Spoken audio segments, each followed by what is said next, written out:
What's up, YouTube world? It's your boy J Dub, the number one comment on YouTube, and I'm back with another review. Before I get started, um, let me just say I know I've been gone, I've been missing, I've been MIA and all that kind of stuff.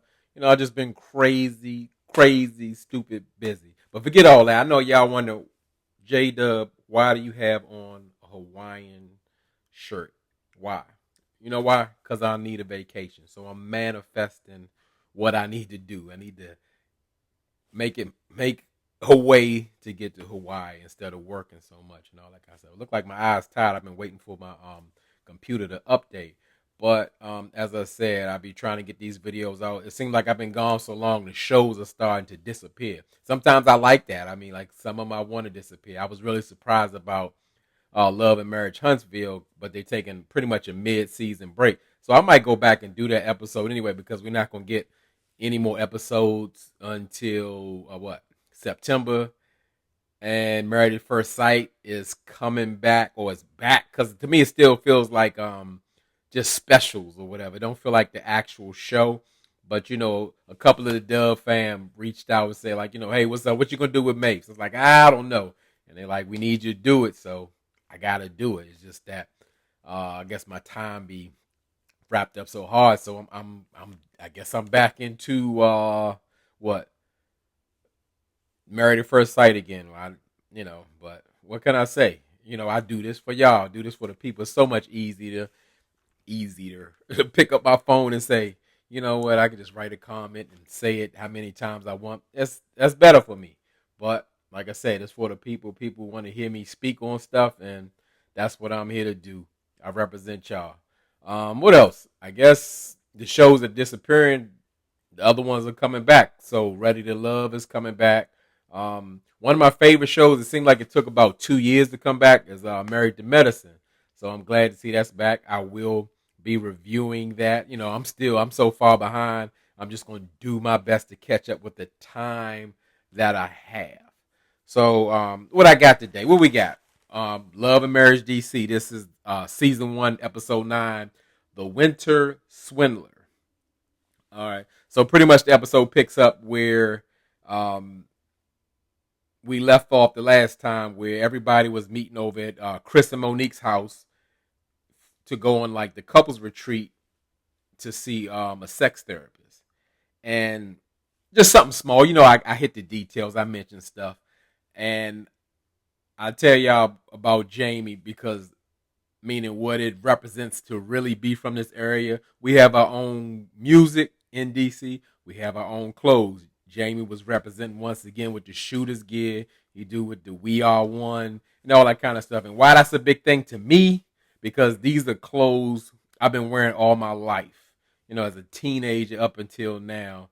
Really don't wear them that much anymore. But the fact of the matter is, Jamie is putting those clothing lines that's been like exclusive to our area on a worldwide platform. And that's huge. That's huge. I wish go-go music could really get to that, but it really can't, because go-go music is almost like a cover band in which you're using. Of course, they make some of their original music too, but they also cover other people's songs, but put a go-go beat to it. So we really can't put that worldwide because it's a copyright infringement.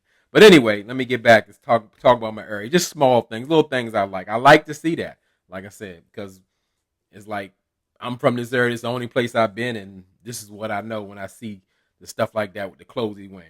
So we see Monique and Chris. They like fake dropping, like, oh, well, we gotta invite Winter. Monique said she gotta invite Winter because she gave the referral for the sex therapist, and Chris just wants to get Kevin out to the retreat, because to get some of receive some positive energy and just release some things. But they both claim they don't know if Kevin or Winter is coming. Yeah, right. They're calling upon them to come to a couples retreat because they need the drama. It wouldn't be right if everything went smooth. We got all the healing done and all that going on. We need some drama, some discourse, something going on. And I'm kind of tired of talking about Winter and Kevin. Like, put them on the show.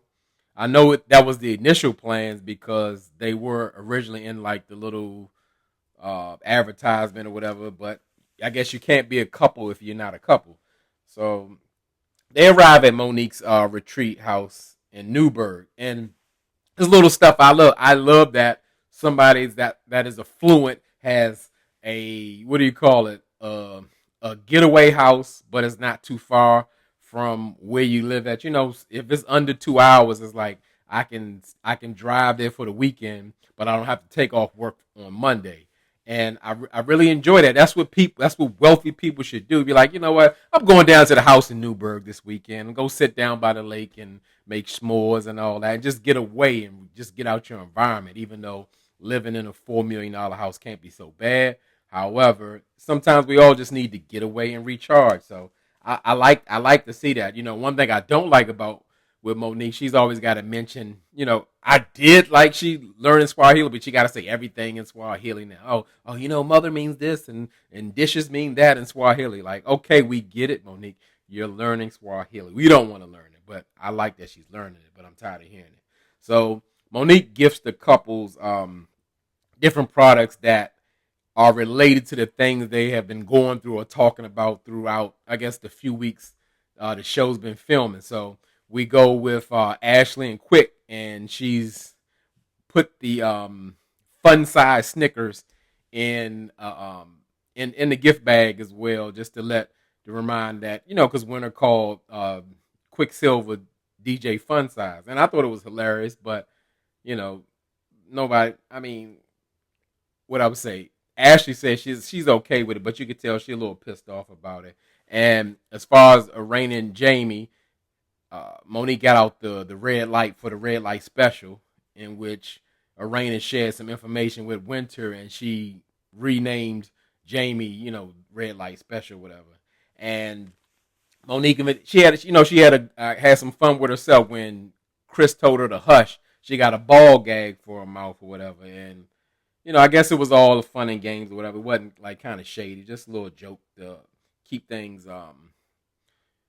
smooth. So as far as the sex therapist, Winter and the sex therapist arrive, and you can tell like the energy is off. You know, there's some tension there because I guess just recently, Winter and Arena had sat down and they got into a heated argument, like where, because I didn't review that episode where Arena was like pointing her finger in her face and all, like she was ready to go. Arena was ready to get that off her chest with Winter, and end up calling her a gutter Barbie or whatever. And then I had noticed that on IG, Arena had the shirt on and said gutter Barbie. I'm like, that's smart. That's thinking. That's marketing. You know, you don't get mad. You know, you raise up. You don't. Hey, you call me a gutter Barbie or whatever. I'm gonna show you. I'm gonna make some money off of it. I like that. That's what you're supposed to do. But the sex therapist, like when she gets there, they pretty much had the meeting immediately, and I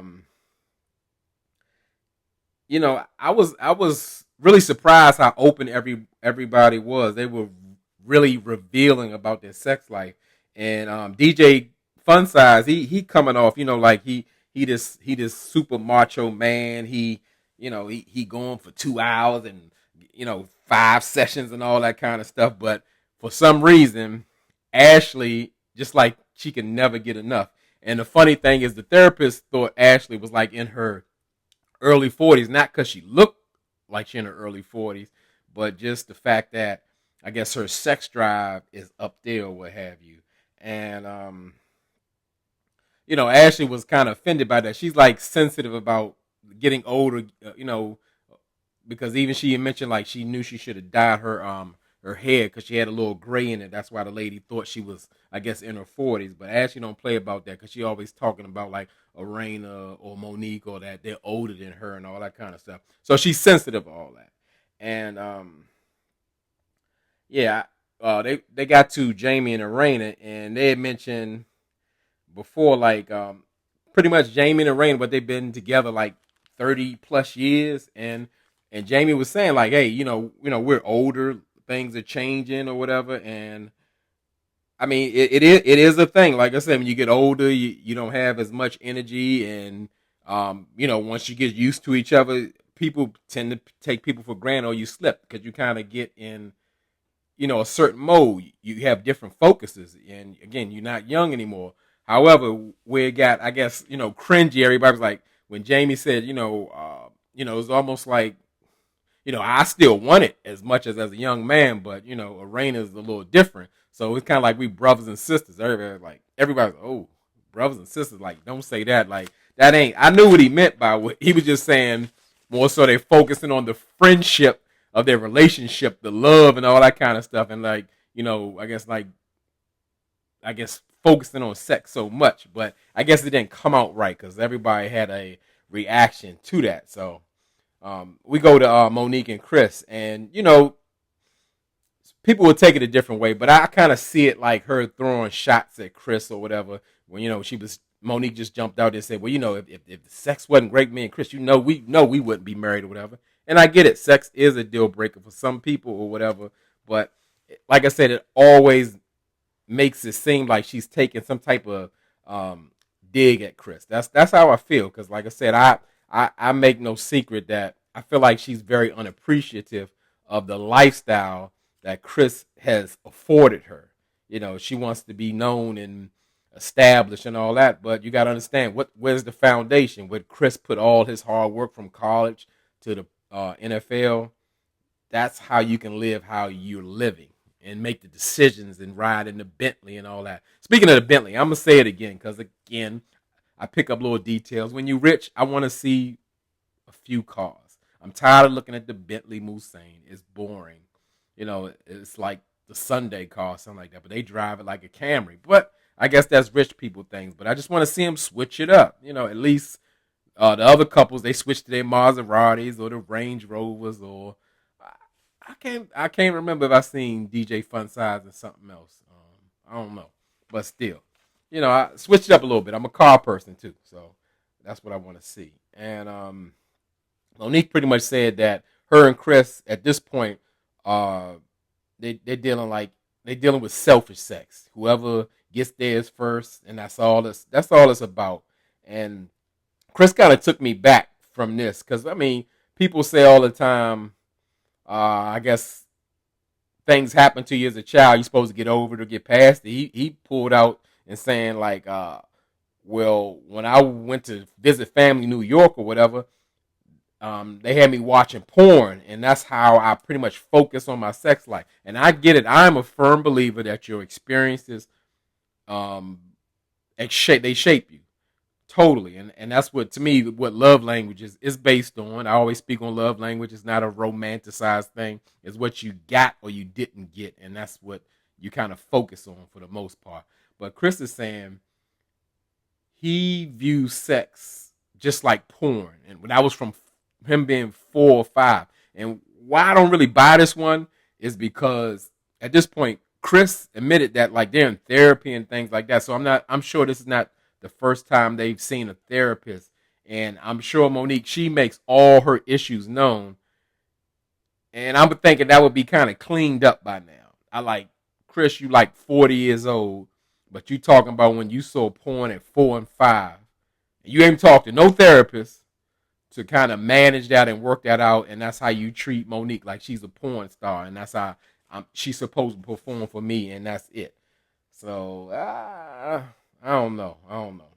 But one thing I didn't like, Winter kind of interjected in the conversation, and she did it, let's say, in a polite way. But when I look at how like everybody's opening up in front of the therapist, I'm like, why is Winter there? I know she referred her, but that's like somebody watching somebody have sex. Somebody's being vulnerable and open and all of that, and somebody's really not participating. They watching you, and like she's not bringing anything to the table. But she took the time to kind of apologize about like the situation that happened, like saying she wasn't coming for the lady's husband, but she didn't really mean no harm, which I feel like is a backpedaling situation because it was like some shade, some gossip, some whatever, regardless of why you did it. Own it. And that's how I think you can move on better with the situation or whatever. But I didn't like it. Ashley didn't like it either. She just felt like the apology was very vague and blanketed, just covered everything. And I totally agree with that. when somebody's being real, most of the times you can really feel it. And I didn't get that. So what I did like in the situation that Arena had pulled Winter to the side to apologize as well to her, for the negative things that she had said about, I guess, her first husband or different things and just how she acted. And I really thought that was super mature of Arena because they both like offended each other, but Arena owned her part, and that was a sincere apology. And like I said, I can appreciate that. You won't believe how many things can get solved when somebody actually uh, just just being truthful and saying, "Hey, I messed up, or I did something I shouldn't have, regardless of what happened.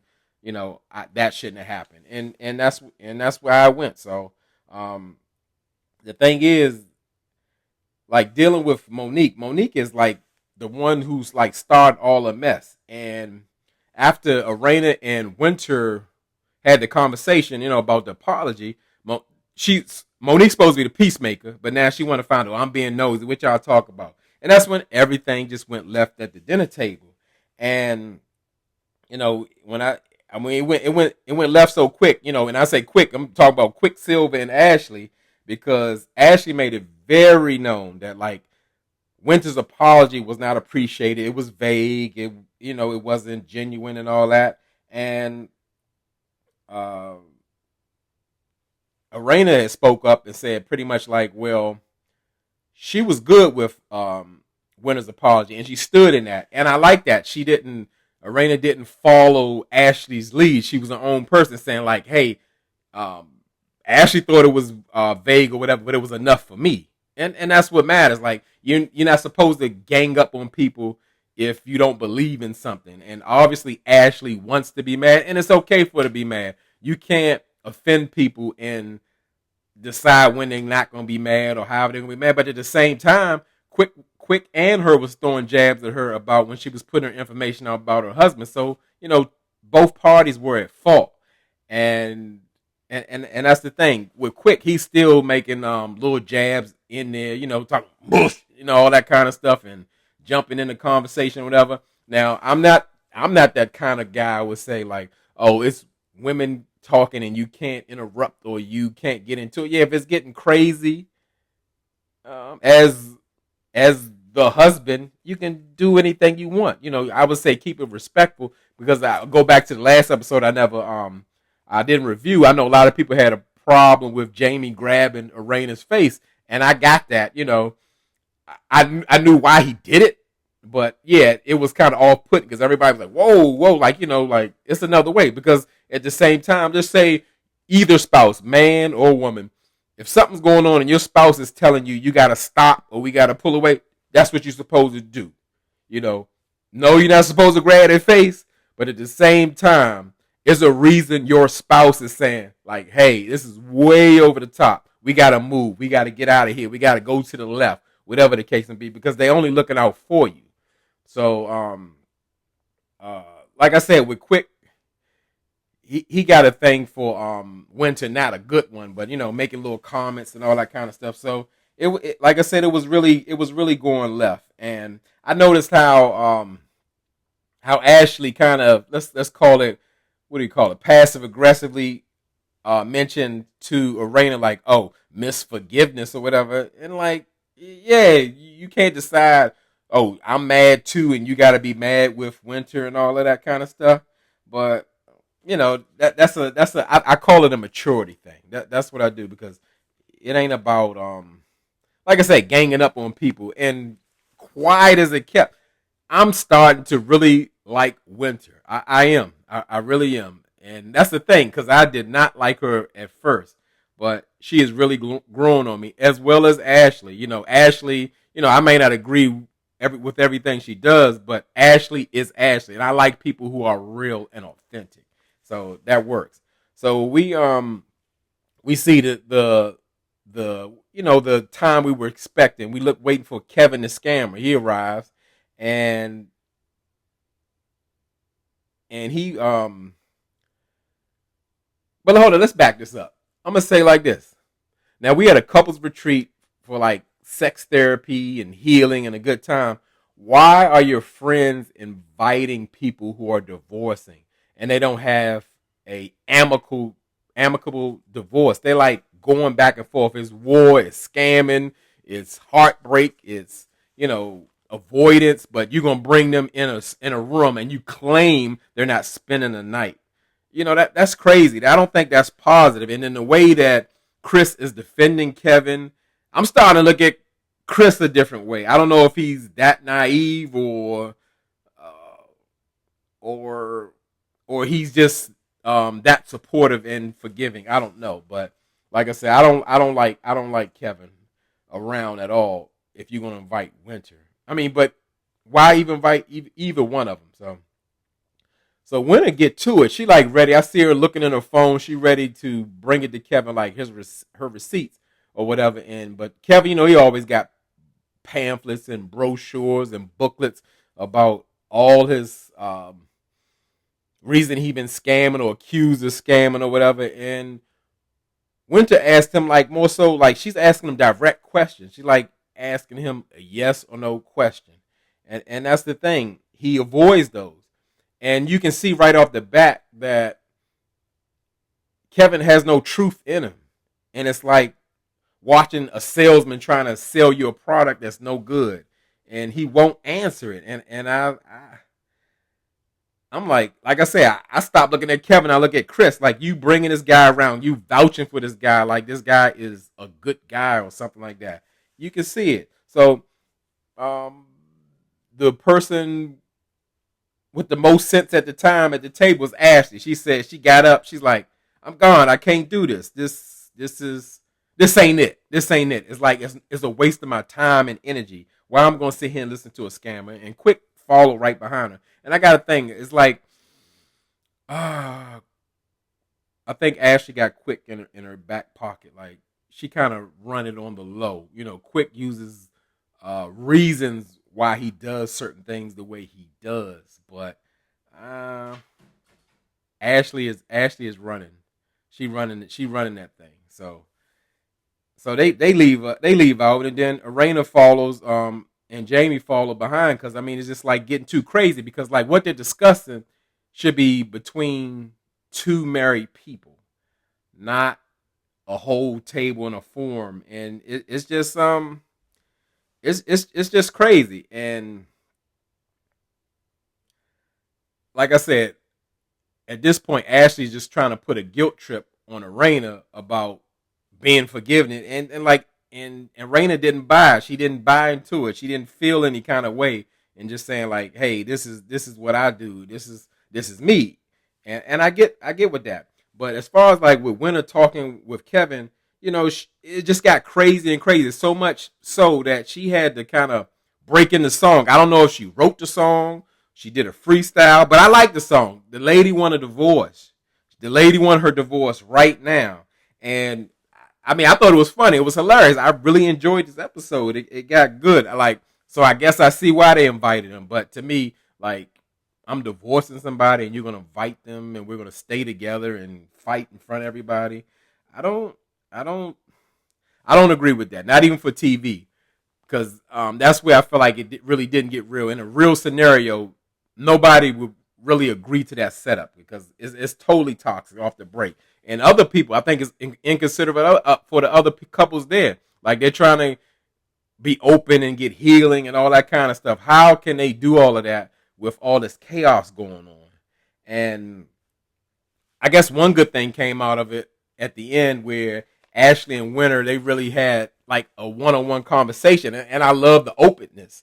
They just being transparent, and Ashley pretty much saying like, yeah, like, if we didn't get off on a bad foot, I could kind of like be friendly, not friends with you. But, because there's the thing with Ashley, she's not as trusting as everybody. And I get that. But she makes it a really point, like, we're not friends. We are not friends. We get friendly. But you can see Winter genuinely wanted to be friends with Ashley. But, again, they got off on the wrong foot. But I think they can. I think they can get past it. Even at one point, Quicksilver seemed like he was like, yeah, I'm starting to like Winter, and Ash like, no, we don't like her or whatever, like we beefing and all that kind of stuff. Because, like I said, Quick, you can see, follows right behind Ashley. But I think they actually could be friends or friendly behind this because um, it just came out through all this confusion from the so-called Peacemaker and Monique. So pretty much that was the episode. The lady wanted a divorce, and I hope she gets it because the man is scamming so hard, and there's just no reason for her to keep going through all this kind of stuff. So drop down in the comments, tell me what you think. I'm a little rusty. I'm getting back on my reviews or whatever. So as I said, I'm definitely going to do Married at First Sight, but that'll probably be the next episode. I will go back and do Love and Marriage Huntsville because that was the last episode. And I'm even going to get into Married at Medicine because that's my favorite show. I do need to get on Atlanta Housewife. I got a whole lot to do, but such little time. So again, drop down in the comments. Tell me what you think. Something I missed. Something we want to discuss. And as I always tell y'all could be anywhere in this YouTube world, but you're here with me. I really appreciate it, and I really mean it.